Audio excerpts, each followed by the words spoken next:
Comenzamos con la parte de la vida de nuestro Señor Jesucristo, tal vez la más conmovedora de todas, que es la pasión. La pasión, por cualquier parte que uno la mire, ya sea por parte de la persona que padece, que es la segunda persona de la Santísima Trinidad, nuestro Señor Jesucristo, ya de las cosas que padece, o también por el fin por el que padece todo lo que padece. Es la cosa más alta, es la cosa más divina y secreta que ha sucedido en el mundo después de la creación de él, y nunca jamás volverá a suceder una cosa así. Para llegar a entender un poco mejor el misterio de la pasión, quiero hacer brevemente lo que podemos llamar la geografía de la pasión. En primer lugar, de manera esquemática, acá tenemos, digamos, las murallas de la Jerusalén en la época de nuestro Señor Jesucristo. Este es el esquema, donde resalta, como ustedes pueden ver, el templo de Jerusalén, en el mismo lugar donde Dios lo había mandado hacer. Y tenemos otras cosas que también hay que resaltar. Comencemos por el cenáculo, aquí abajo. Sigamos por Getsemaní, por la casa de Caifás, por la Torre Antonia, el pretorio, que es esto que vemos acá, el palacio de los Asmonios, donde estaba Herodes Antipas, y el lugar de la muerte de Jesús, el Gólgota. Podemos también ver el camino que fue siguiendo Jesús. Primero en el cenáculo, donde celebra la última cena, instituye la Sagrada Eucaristía, el sacerdocio católico. Luego va caminando, baja al torrente Cedrón para ir a Getsemaní. Luego de la agonía en Getsemaní va a volver, va a ser llevado preso a la casa de Caifás. De allí al día siguiente es llevado a la Torre Antonia, donde estaba Poncio Pilatos. Poncio Pilatos lo manda a donde estaba Herodes. Herodes lo vuelve a mandar a Pilato. Finalmente Pilatos lo entrega para que muera en el Gólgota. Este, a grandes rasgos, es la geografía de la pasión. Por eso que ayuda para meditar los pasos de la pasión, conocer los lugares que Jesús tuvo que recorrer en ese día en que va a morir por nuestros pecados. Quiero agregar, para que quede resaltado lo que es la geografía de la pasión, cómo la ciudad de Jerusalén está abrazada por dos valles, uno que separa el monte Sión del monte de los Olivos, que es el que está de este lado. Este es el valle del Cedrón, y acá en el sur tenemos el valle de la Gehenna. es de notar este campo de sangre o acéldama que se compró para cementerio de los extranjeros con las 30 monedas de plata con que lo habían comprado la muerte de Jesús. Todavía es el día de hoy que cuando se dice acéldama se recuerda aquel delito cometido. Y acá, en la Gehenna, era el lugar donde se quemaba la basura. Por eso la Gehenna es figura del lugar de castigo. Y esta puerta de acá, que existe todavía, es la llamada puerta de la basura, porque por ahí se sacaba la basura de la ciudad. Se puede recordar también acá el pináculo del templo, que es en este lugar, de donde Satanás quiso que se tirase Jesús. En la puerta de las ovejas, ovesata, acá arriba están las piscinas donde lavaban las ovejas antes de llevarlas a sacrificar al templo.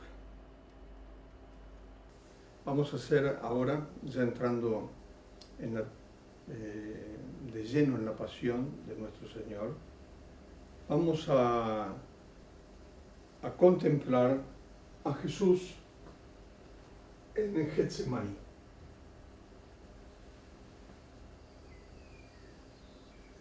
Como de costumbre, los preámbulos, cambia la historia, que acá es verlo a Jesús en el huerto de los olivos, en Getsemaní. Demandar lo que quiero también, porque acá ya entramos en la pasión, como dije. Y es propio de la pasión demandar dolor con Cristo doloroso, quebranto con Cristo quebrantado, lágrimas, pena interna, de tanta pena que Jesús pasó por mí. Siempre en estas contemplaciones de los ejercicios, San Ignacio busca de que nosotros tomemos conciencia de lo que pasa por el corazón de Jesús para hacer nuestro corazón cada vez más semejante al corazón de Jesús, que eso finalmente es la santidad. Es por eso que Él una y otra vez rompe en nosotros los afectos desordenados, porque quiere que nuestro corazón se parezca cada vez más al corazón de Él.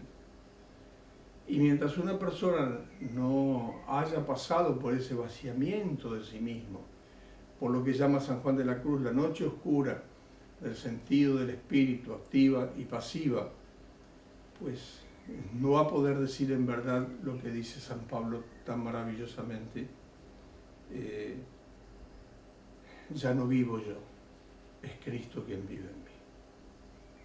Como de esto se trata, de hacer que Cristo viva en uno, es que tenemos que aprender a sufrir con el dolor que Cristo sufrió, quebrantarnos con el quebranto que Cristo pasó, tener lágrimas, pena interna, de tanta pena que pasó por mí.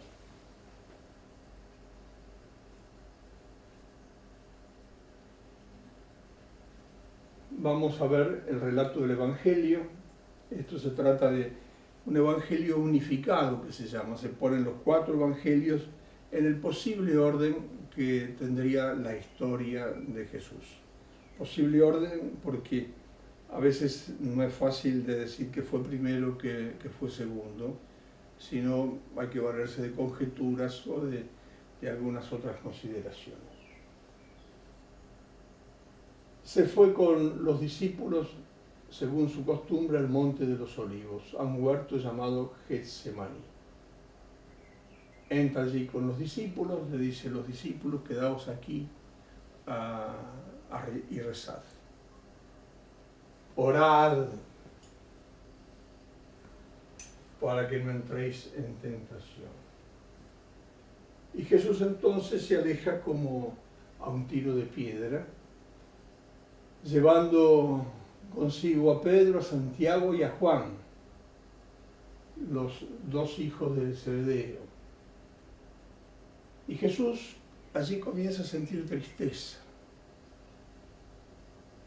pavor, miedo, angustia.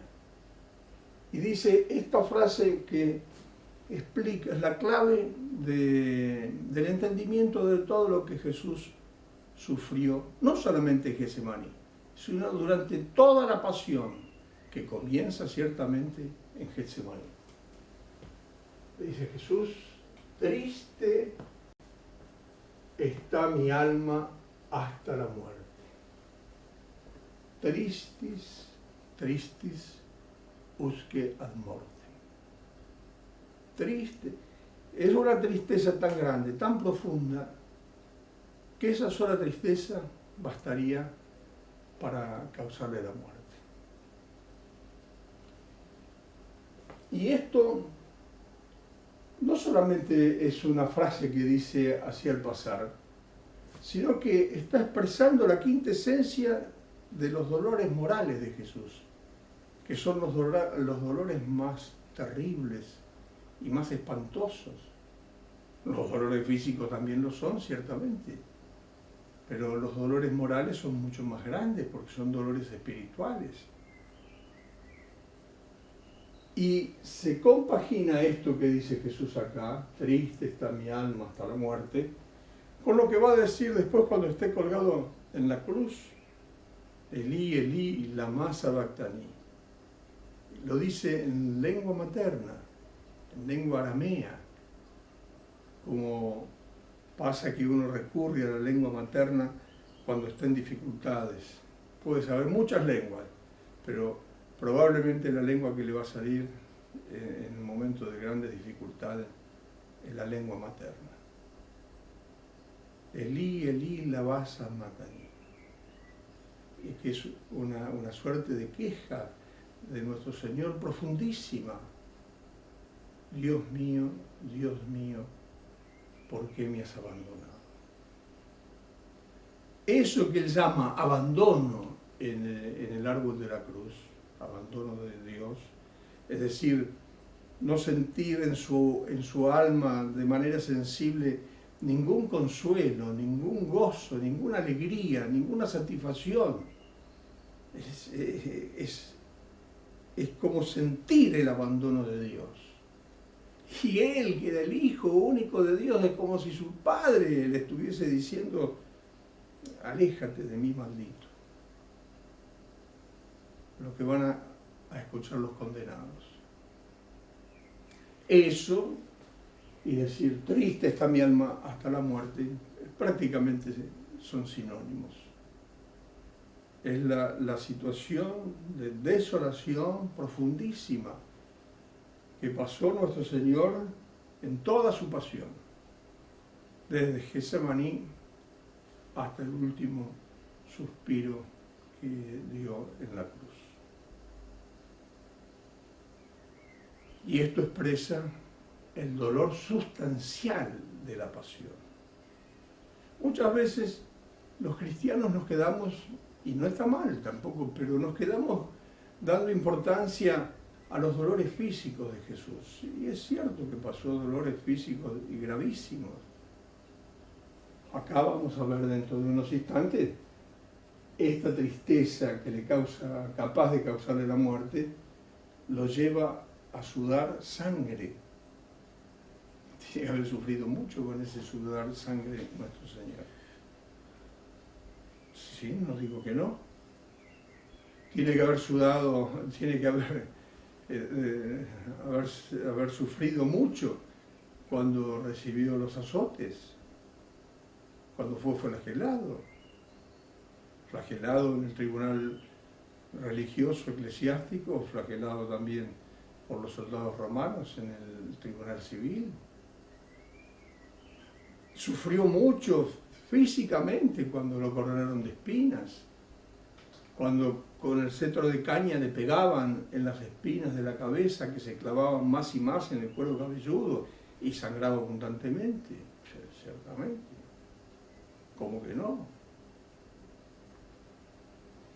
En el cargar la cruz, pesadísima, ir caminando y cayéndose, como varias veces sucedió en el camino al Calvario.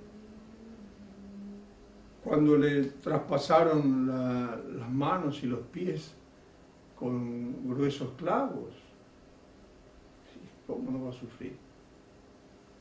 Pero mucho más que todo eso, son los sufrimientos morales de Jesús. Eso han sido sufrimientos interiores, sufrimientos espirituales, capaces de provocarle la muerte. Por eso dice con toda verdad aquí, triste está mi alma hasta la muerte. Y les pide él a renglón seguido, quedaos aquí y velad conmigo.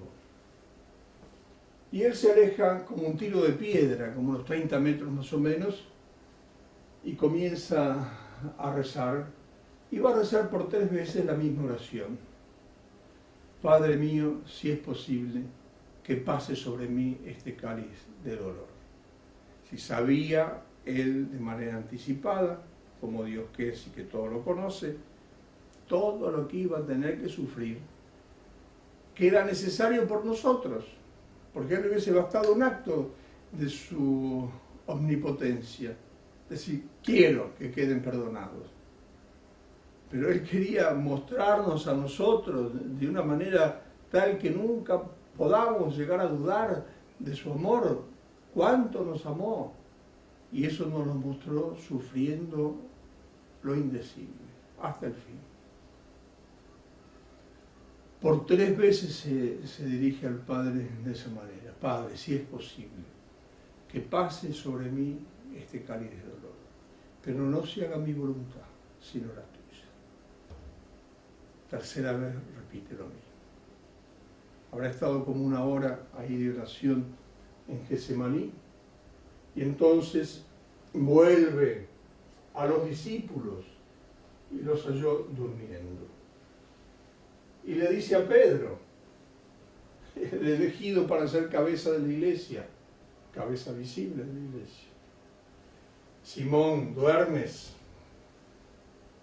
De modo que no habéis podido participar, podido velar conmigo 1 hora.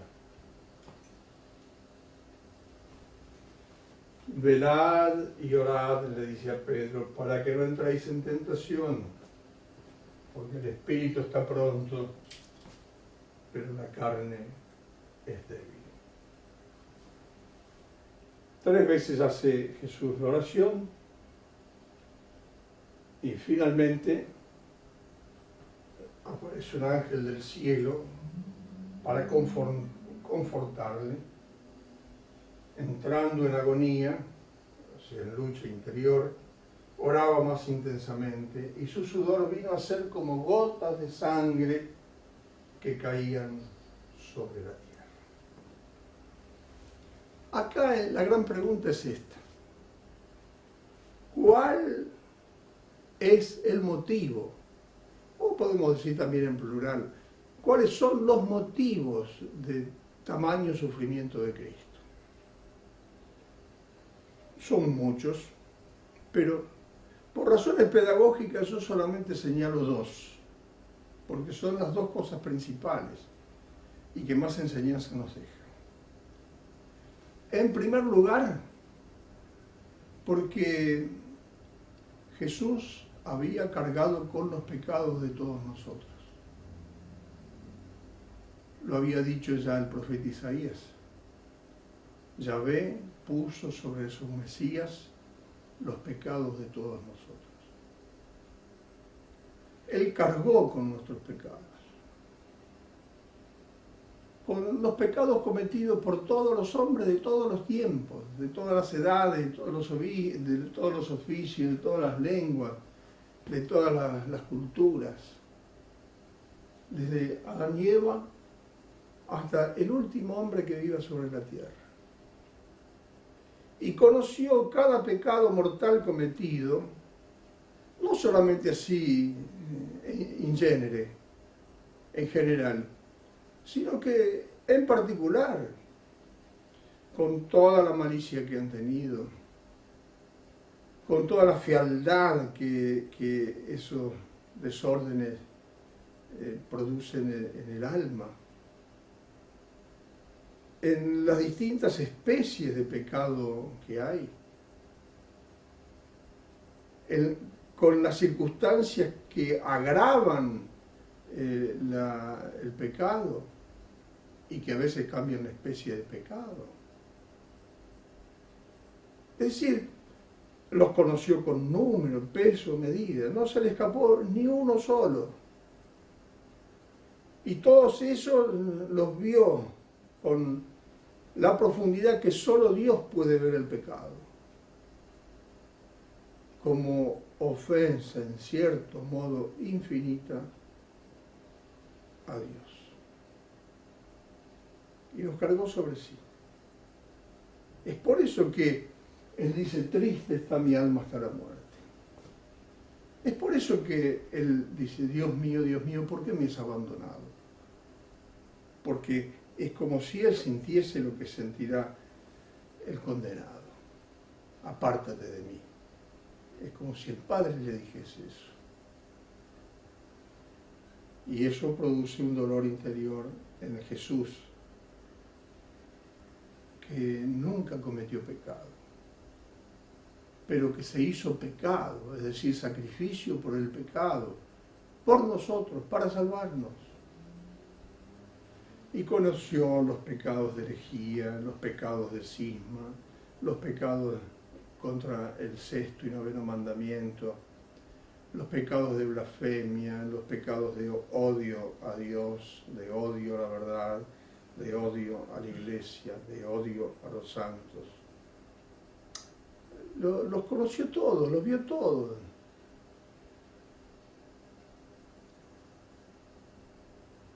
Y por eso es que cada uno de nosotros, aunque hubiésemos cometido todos los pecados que cometen y que cometerán todos los hombres en todos los tiempos, y eso lo elevemos a la enésima potencia, también no hubiese muerto por eso Jesús, porque murió por todos los pecados. Y siempre será verdad lo que enseña San Pablo, donde abundó el pecado, sobreabundó la gracia.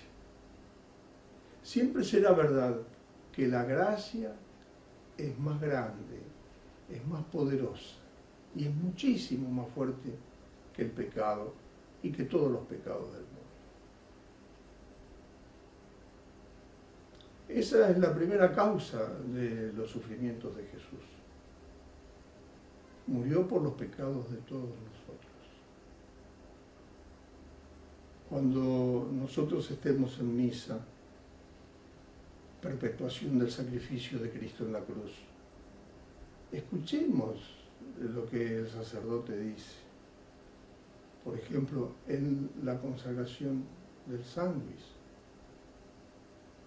Tomad y bebed todos de él, porque este es el cáliz de mi sangre, sangre de la alianza nueva y eterna, que será derramado por vosotros y por muchos para el perdón de los pecados.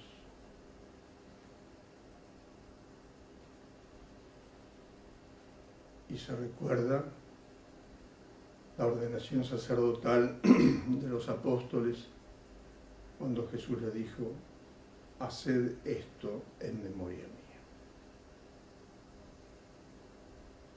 Segunda causa que le lleva a Cristo a decir, triste está mi alma hasta la muerte, y en la cruz, Dios mío, ¿por qué me has abandonado? La segunda causa es que Jesús, como Dios que es, ve todos los sufrimientos que van a pasar sus discípulos por ser fieles a Él. Y van a sufrir como miembros suyos, miembros de su cuerpo místico, la Iglesia. Él se identifica con cada uno de los miembros de la Iglesia. Por eso cuando se le aparece a San Pablo en el camino a Damasco, le dice, ¿por qué me persigues? Como él estaba persiguiendo a los cristianos. Es que él se identifica con los cristianos. Por eso Jesús dice que lo que uno le hace a uno de nuestros hermanos, se lo hace a él mismo. Y ese será lo que ha de juzgar el día del juicio. Porque tuve hambre, me diste comer, tuve sed, me diste... Porque tuve sed y no me diste de beber, y no me diste de comer, y no me vestiste. En la medida en que lo hacéis con uno de vuestros hermanos, conmigo lo hacéis. Jesús se identifica imagínense si se identifica con los cristianos, ¿cómo no se va a identificar con sus santos?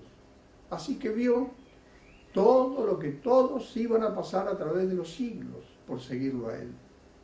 Sufrió como cosa propia el que Pedro fuese crucificado cabeza abajo. Sufrió como cosa propia el que San Pablo hubiese muerto a espada, decapitado, o que San Bartolomé fuese desollado, y así por todos y cada uno de los apóstoles. Sabía cómo iban a morir. Iban a morir y los iban a matar porque lo amaban a él. Y así pasó con todos los santos de mártires de todos los tiempos, de las persecuciones de los primeros siglos. ¿Cuántos mártires ha habido? Con los mártires del siglo XX, el siglo que más persecuciones ha tenido en los 20 largos siglos de historia de la Iglesia. Ha habido más mártires en el siglo XX que en todos los 19 siglos anteriores, juntos. Sufrió todo él, todo. Sufrió lo que sufrió Popielusco cuando lo mataron a culatazos y medio vivo lo tiraron al lago en Polonia.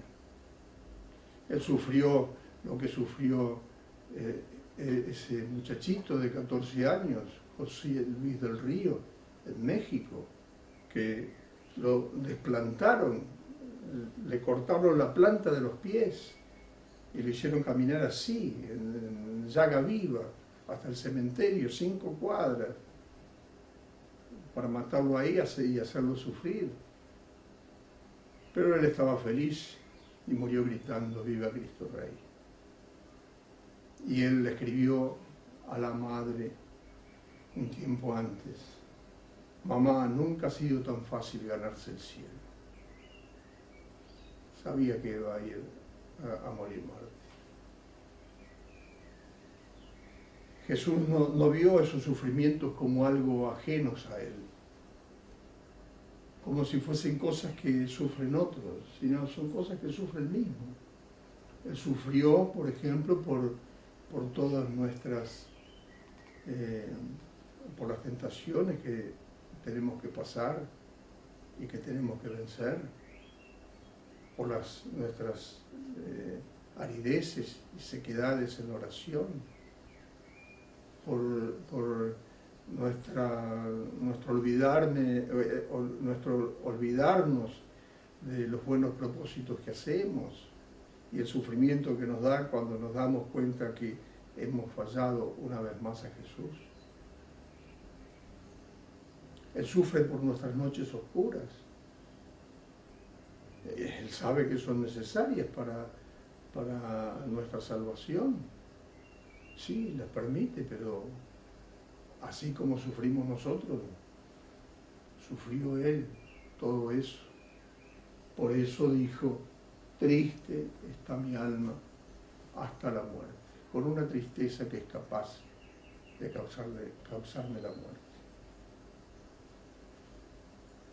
Esto que Jesús pasó nos debe hacer reflexionar mucho a nosotros.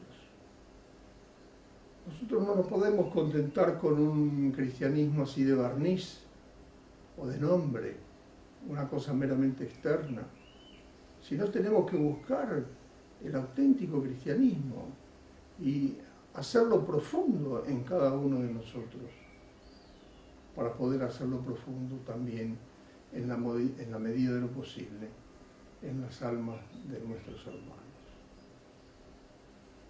Hoy hay muchos profesores, pero hay pocos confesores de la fe.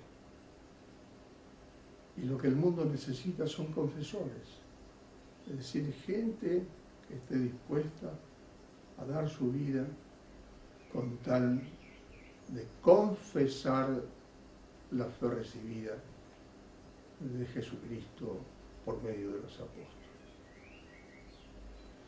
Tenemos que hacer entonces el coloquio con toda la fuerza de nuestra alma. Hay otros temas que lo menciono simplemente,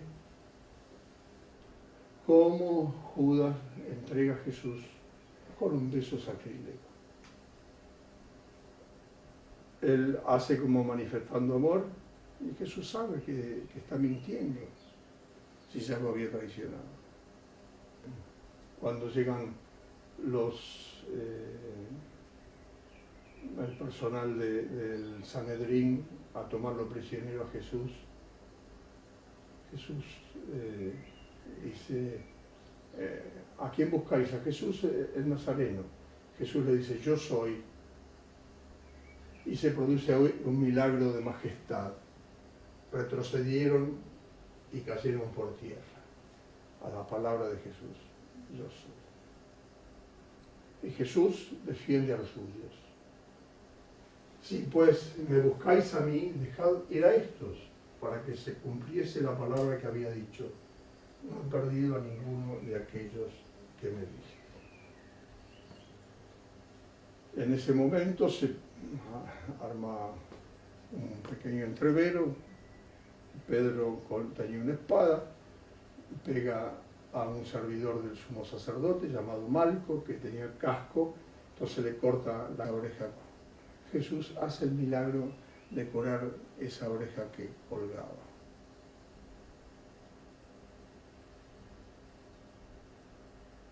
Y Jesús se queja de que los apóstoles lo habían abandonado. Pues tenemos que terminar con un coloquio con Cristo nuestro Señor, pidiendo esa gracia. Dolor con Cristo doloroso, quebranto con Cristo quebrantado, lágrimas, pena interna de tanta pena que pasó por mí. Y hacer el examen de la meditación. Les deseo que se esfuercen en esta contemplación de Getsemaní. Vale la pena, por lo menos una vez en la vida, pensar seriamente lo que significa ese sudar de sangre en el huerto de los olivos. Que Dios y la Virgen los bendigan.